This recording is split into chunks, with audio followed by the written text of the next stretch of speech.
నందు ప్రియమైన సహోదరి సహోదరులకు యేసుక్రీస్తు నామములో శుభములు. దేవుని యొక్క మహిమ మీ మీద ప్రకాశించునుగాక. ఈరోజు దేవుడు మనకిచ్చిన మాట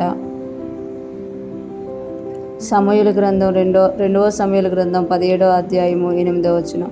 నీ తండ్రియు అతని పక్షమునున్నవారును మహాబలాఢ్యులనియు అడవిలో పిల్లలను పోగొట్టుకుని ఎలుగుబంట్లు వంటి వారై రేగిన మనసుతో ఉన్నారనియు నీకు తెలియను. మరియు నీ తండ్రి యుద్ధమునందు ప్రవీణుడు, అతడు జనులతో కూడా బస చేయడు. ఈ మాటలు మనం 2వ సమూయేలు గ్రంథంలో చూస్తాము. ఈ మాటలు దావీదు యొక్క స్నేహితుడైన హోషేయ అబ్షాలోముతో పలుకుతున్నట్టుగా మనం చూడగలం. అబ్షాలోము ఎప్పుడైతే దావీదు గారి మీద కుట్ర చేసి దేశాన్ని రాజ్యాన్ని తీసుకోవడమే కాకుండా దావీదు మీదకి యుద్ధముకి వెళ్ళాలి అని వ్యూహం పనినప్పుడు అహీతోఫెలు యొక్క వ్యూహాన్ని హోషేయ ఇక్కడ ఏం చేస్తున్నారు అని అంటే అది కుదరదు అని ఇక్కడ తెలియజేస్తున్నట్లుగా చూడగలం. ఇక్కడ దావీదు యొక్క సామర్థ్యము అతను చెప్తున్నారు. నీ తండ్రియు అతని పక్షమునున్నవారును మహాబలాఢ్యులని. అంటే దావీదుతో ఉన్నవారు ఎలాంటి వారంట? మహాబలాఢ్యులంట.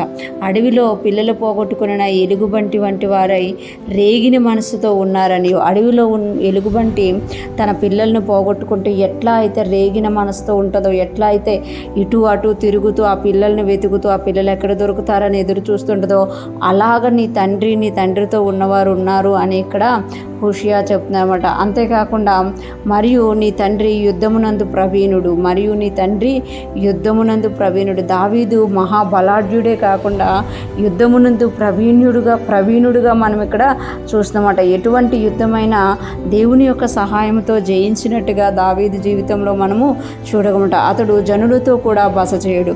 అంటే దావీదు అందరితో కలిసి ఉండరు, అతడు వేరేగా బస చేస్తారు అని ఇక్కడ హోషేయ చెప్తున్నారు. ఎందుకంటే రాజు ఒక్కడే మెయిన్ అనమాట. ఎప్పుడైతే యుద్ధంలో రాజు పడిపోతారో ఆ సైన్యం అంతా కూడా వెనక్కి వెళ్ళిపోద్ది అనమాట. ఇక్కడ మనం చూసుకుంటే హోషేయ చెప్పినట్టు ఆ రోజు అబ్షాలోము విన్నట్టు మనం చూడగలమంట. హోషేయ ఇక్కడ చెప్తున్నారు కదా, దావీదు గొప్ప బలం గలవాడు, మహాబలాఢ్యుడు అని ఇక్కడ తెలియజేస్తారు. దావీదు ఒక్కడే బలాఢ్యుడు కాదు, దావీదుతో ఉన్నవారు కూడా బలాఢ్యులే అని చెప్తున్నారు. దావీదు యుద్ధమందు ప్రవీణుడు అని చెప్తున్నమాట.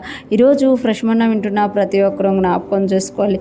మనము దేవుని యొక్క రాజ్యంలో మహాబలాఢ్యులుగా ఎదగాలి అని దేవుడు కోరుకుంటున్నారు. దావీదు ఎలాగైతే మహాబలాఢ్యుడిగా ఉన్నారో, ఎటువంటి సమస్య వచ్చిన కృంగిపోకుండా దాన్ని ఎదిరించడానికి సిద్ధపడేవాడిగా ఉన్నారు, యుద్ధమందు ప్రవీణుడిగా ఉన్నారో, మనము కూడా సమస్యలు వచ్చినప్పుడు కృంగిపోయే వారంగా, శోధన వచ్చినప్పుడు కృంగిపోయే వారంగా కాక దాన్ని జయించడానికి మహాబలాఢ్యులుగా ప్రవీణులుగా ఉంటూ దేవుని సహాయం వలన మనకు వచ్చిన ప్రతి పోరాటాన్ని గెలిచి దేవునికి మహిమకరముగా జీవించుదుముగాక. అటువంటి గొప్ప కృప మనందరికీ కలుగునుగాక.